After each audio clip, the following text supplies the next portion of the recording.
नमस्कार, तुमचं सगळ्यांचं स्वागत आहे माझ्या चॅनलमध्ये.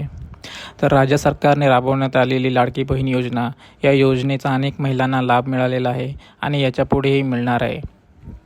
तर मागच्या 2 टप्प्यांमध्ये ज्या महिलांना पैसे आले 3-3 हजार रुपये, तर काही महिलांचे पैसे जे आहेत ते रिटर्न गेले.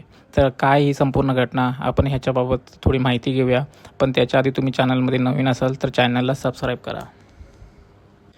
ज्यावेळेस आपण बँकमध्ये खातं ओपन करतो त्यावेळेस तिथे आपल्याला मिनिमम बॅलन्स हा ठेवावा लागतो. जर आपण तेवढा बॅलन्स ठेवला नाही तर आपला अकाउंट जो आहे तो काही महिन्यानंतर मायनसमध्ये व्हायला सुरुवात होते आणि काही दिवसानंतर समजा तिथे अचानक पैसे डिपॉझिट झाले तर ते पैसे कट होतात. बँकवाले हे पैसे कट करून घेतात.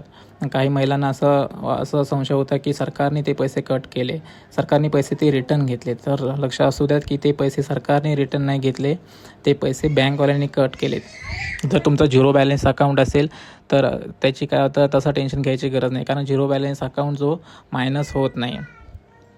तर आता 4,500 रुपये ज्या महिलांनी येणार आहेत अशा महिलांनी विशिष्ट काळजी घ्या. तुमचं बँकमध्ये जाऊन चेक करा तुमचं खातं व्यवस्थित चालू आहे की नाही. त्याच्यानंतर पैसे आल्यानंतर तुमचा असं गोंधळ व्हायला नको. धन्यवाद.